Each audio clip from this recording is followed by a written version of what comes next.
Magandang araw sa lahat at nandito na naman tayo sa ating alto saxophone tutorial at ituturo ko kung paano patugtugin ang notang C.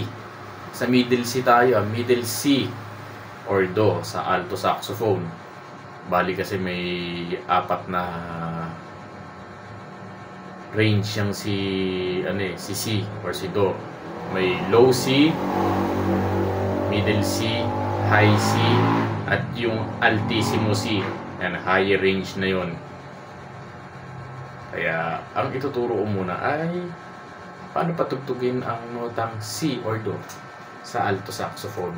Ito lang naman yung kailangan mong pindutin para mapatugtog mo yung C or Do, middle C sa alto saxophone. Ito lang yan. Pindutin mo lang to. Itong pangalawang key dito.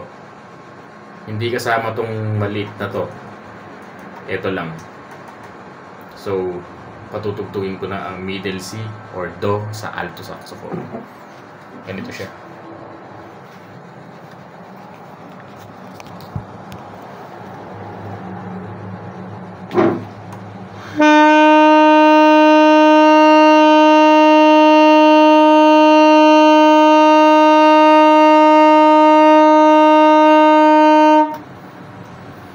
At yun ang tamang paraan kung paano patugtugin ang middle C or Do sa alto saxophone. Maraming salamat.